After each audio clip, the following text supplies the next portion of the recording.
तो देखिए राज्यपाल हमने सुबह पढ़ लिया था। अब हम बात करें राज्यपाल की शक्तियों के बारे में, यानी एक गवर्नर होता है, उसकी पावर्स क्या क्या होती है उसके बारे में अपन बात करेंगे।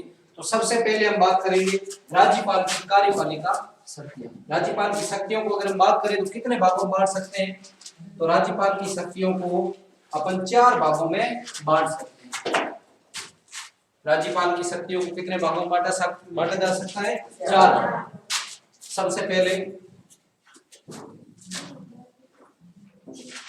कार्यपालिका शक्ति।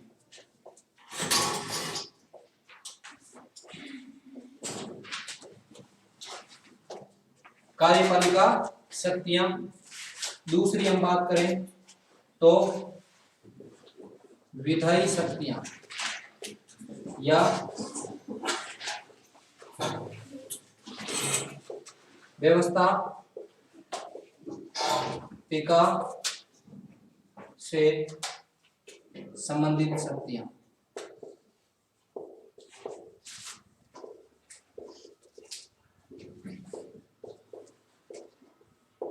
और अगली बात हम करें तो आती है न्यायिक शक्तियां।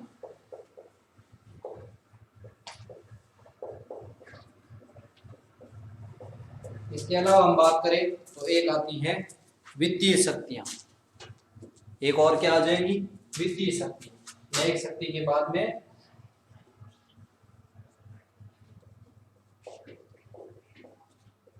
वित्तीय शक्तियां। ये 4 प्रकार की राज्यपाल की क्या होती हैं? शक्तियां होती है।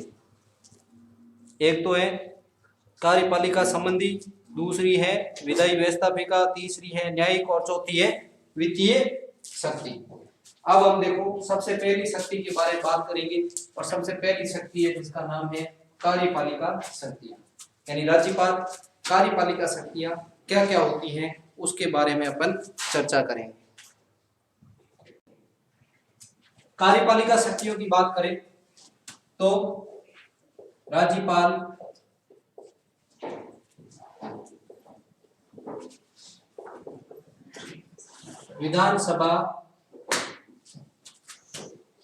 विधानसभा में बहुमत दल के नेता को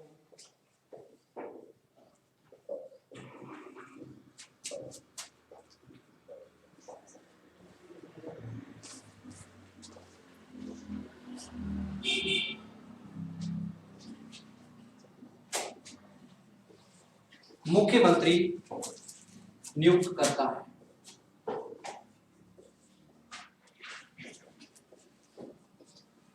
विधानसभा में बहुमत दल के नेता को राज्यपाल क्या करेगा? मुख्यमंत्री नियुक्त करेगा। जिस प्रकार हमने पढ़ा कि राष्ट्रपति लोकसभा में बहुमत दल के नेता को क्या बनाएगा? बहुमत दल के नेता को क्या बनाता है? प्रधानमंत्री बनाता है। उसी प्रकार राज्यपाल है विधानसभा में बहुमत दल के नेता को क्या बनाएगा? मुख्यमंत्री बनाएगा। अगली बात,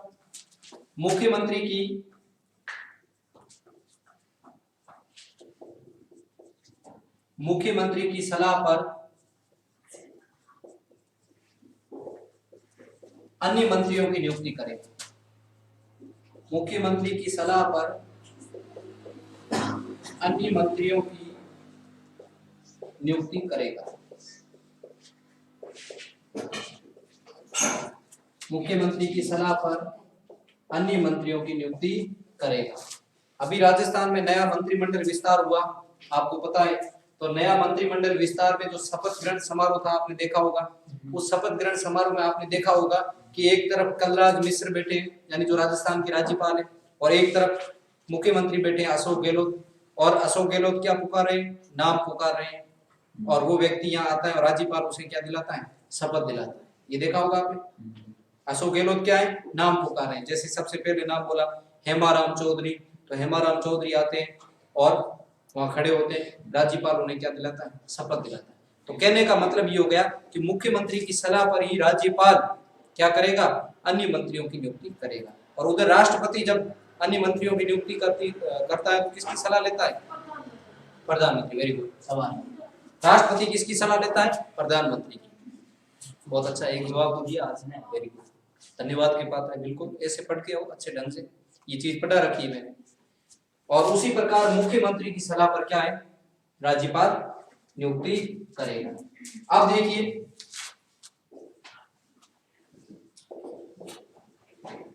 मंत्रिपरिषद की सिफारिश पर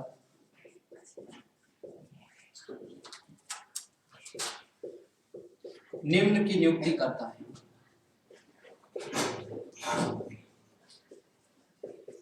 मंत्रिपरिषद की सिफारिश पर निम्न की नियुक्ति करता है। निम्न का मतलब अब नीचे मैं बता रहा हूं किन की। सबसे पहले महाधिवक्ता, महाधिवक्ता की नियुक्ति कौन करता है, राज्यपाल। किसकी सलाह पर करेगा, मंत्रिपरिषद की सिफारिश पर करेगा। दूसरी बात राज्य लोक सेवा आयोग के अध्यक्ष व सदस्यों की, राज्य लोक सेवा आयोग के अध्यक्ष व सदस्यों की नियुक्ति कौन करेगा, राज्यपाल करेगा। तीसरी बात वित्त आयोग के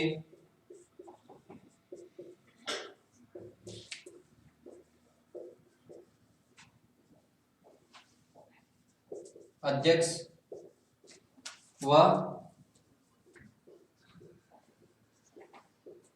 सदस्यों। चौथी बात राज्य महिला आयोग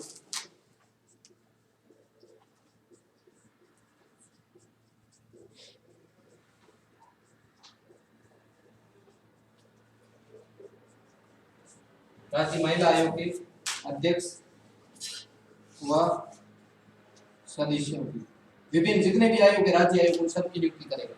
ठीक है, लिखने की जरूरत नहीं। जितने भी राज्य से संबंधित आयोग है, चाहे राज्य मानवाधिकार आयोग हो, चाहे राज्य महिला आयोग हो, चाहे राज्य वित्त आयोग हो, चाहे राज्य लोक सेवा आयोग हो, इन सब की नियुक्ति कौन करेगा, हमेशा राज्यपाल करता है। इसके अलावा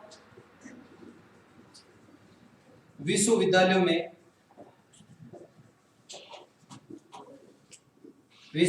में कुलपतियों की, विश्वविद्यालयों के जो मुखिया होते हैं वो कुलपति होते हैं, उन कुलपतियों की नियुक्ति कौन करता है, राज्यपाल करता है। और कुलाधिपति क्या होता है, ये स्वयं होता है।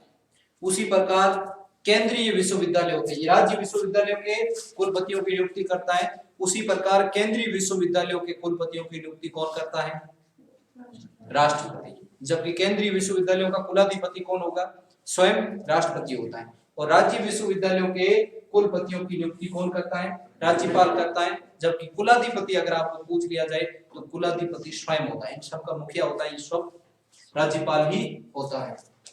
इसके अलावा अगली हम बात करें राज्य निर्वाचन आयोग।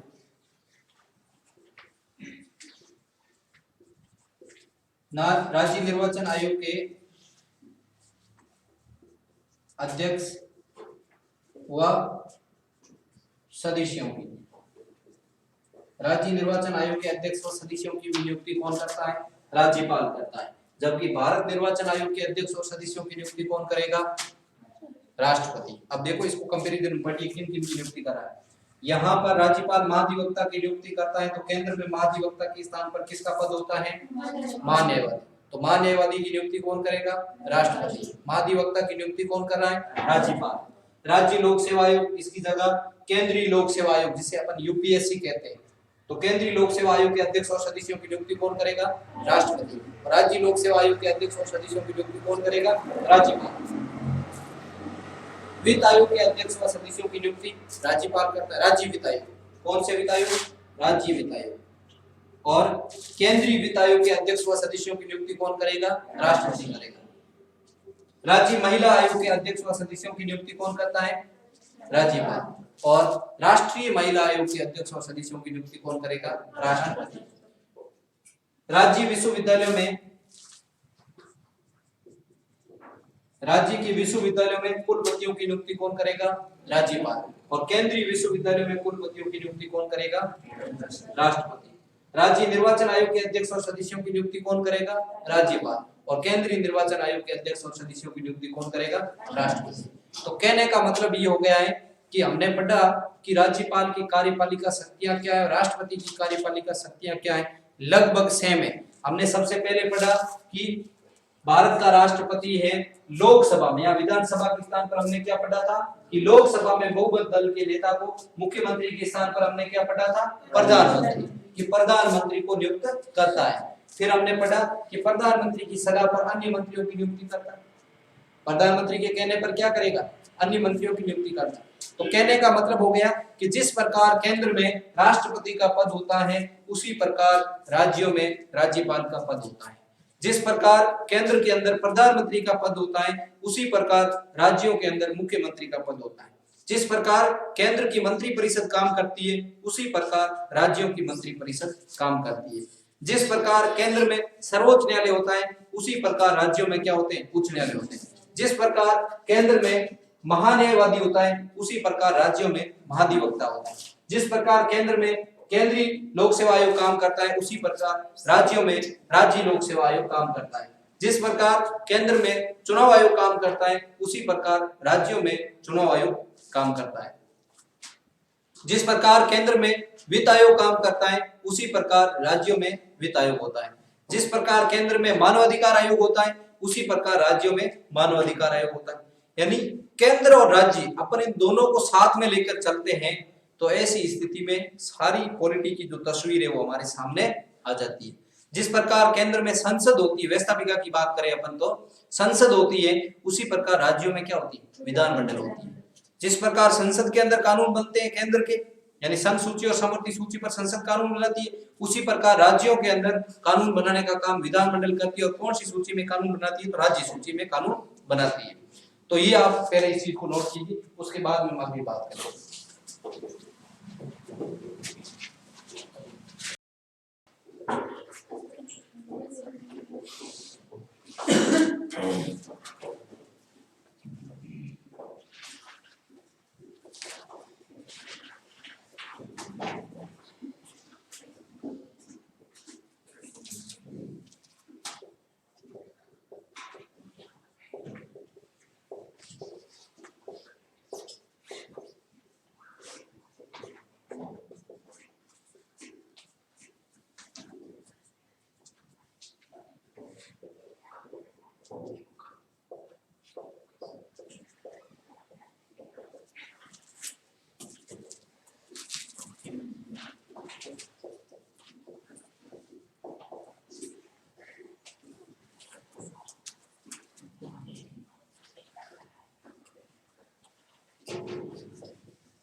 अब देखिए अनुच्छेद 167 क्या कह रहा है कि राज्यपाल मुख्यमंत्री से राज्य प्रशासन के बारे में जानकारी मांग सकता है।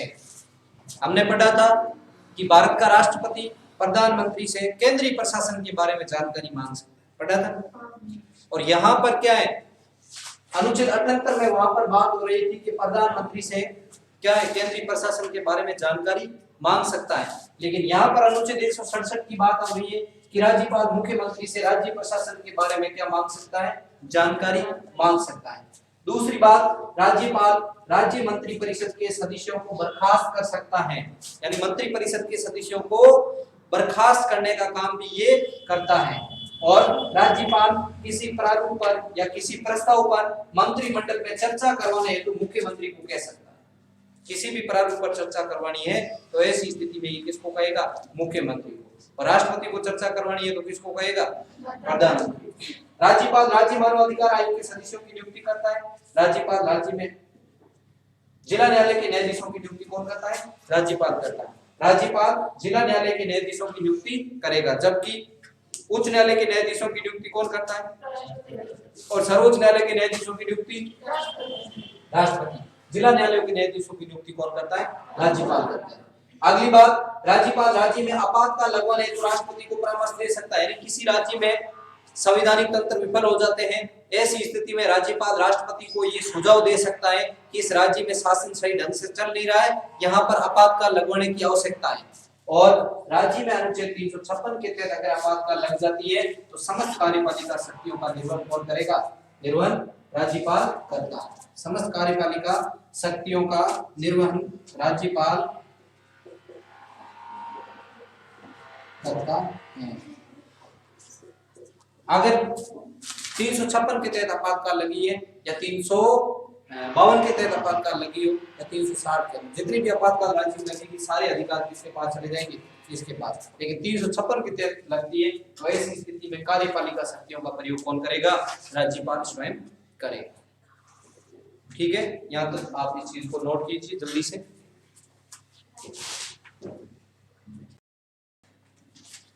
अब देखिए अगली बात करें राज्यपाल की विधायी शक्तियों के बारे में। तो अनुच्छेद 168 के तहत राज्यपाल विधानमंडल का क्या होता है, अभिन्न अंग होता है। विधानमंडल किन से मिलकर बनती है, तो विधानमंडल के अंदर आपको पता है कि एक होती है विधान परिषद और एक होती है विधानसभा और एक होता है राज्यपाल। इससे मिलकर किसका निर्माण होता है, इन तीनों से विधानमंडल का निर्माण होता है। और विधानमंडल का उल्लेख भारतीय संविधान के भाग नंबर 6 में और अनुच्छेद 168 में किया गया है। ठीक है, इसमें क्या कहा गया 168 में कि भारत के अंदर एक विधान, राज्यों में एक विधानमंडल होगी जो एक या दो सदनों और राज्यपाल से मिलकर बनेगी। एक या दो सदनों का मतलब ये हो गया कि ये विधान परिषद सभी राज्यों के अंदर नहीं होती है, जबकि विधानसभा ये अनुच्छेद 170 के तहत प्रत्येक राज्य के अंदर होती है और ये 169 के अंदर आती है, इसलिए सभी राज्यों के अंदर नहीं है। जहां पर विधान परिषद नहीं है तो वहां विधानसभा और राज्यपाल से मिलकर विधानमंडल बन जाएगा, और जहां पर विधान परिषद भी है और विधानसभा भी है तो ऐसी स्थिति में इन तीनों से मिलकर के विधानमंडल का निर्माण होगा। भारत के अंदर कुछ ऐसे राज्य है जहां पर विधानमंडल और विधानसभा दोनों है। ठीक है, जिसके अंदर अपन बात करें कि कुंभ जाट एक ट्रिक है, उस कुंभ जाट ट्रिक के अंदर अपन जान सकते हैं कि भारत के अंदर कौन कौन से राज्य हैं जिसके अंदर क्या है, विधानसभा भी और विधान परिषद भी है। कुंभ का मतलब, के का मतलब कर्नाटक, यू का मतलब उत्तर प्रदेश, एम का मतलब महाराष्ट्र, बी का मतलब बिहार, जे का मतलब जम्मू कश्मीर, ए का मतलब आंध्र प्रदेश, टी का मतलब तेलंगाना। ये ऐसे स्टेट है जहां पर ये दोनों सदन पाए जाते हैं, विधानसभा भी और विधान परिषद भी और राज्यपाल, तीनों से मिलकर विधानमंडल का निर्माण होता है। और इनके अलावा बाकी जैसे राजस्थान है तो राजस्थान के अंदर विधानसभा ही है और राज्यपाल, इनसे मिलकर विधानमंडल का निर्माण होगा। तो कहने का मतलब ये हो गया है कि राज्यपाल विधानमंडल का अभिन्न अंग होता है, जिस प्रकार अनुच्छेद 79 कह रहा है कि राष्ट्रपति संसद का अभिन्न अंग होता है। संसद के अंदर कितने सदन होते हैं, दो, एक होता है राज्यसभा, एक होता है लोकसभा, और राष्ट्रपति इन तीनों से मिलकर संसद का निर्माण होता है। उसी प्रकार विधानमंडल में भी राज्यपाल अभिन्न अंग होता है।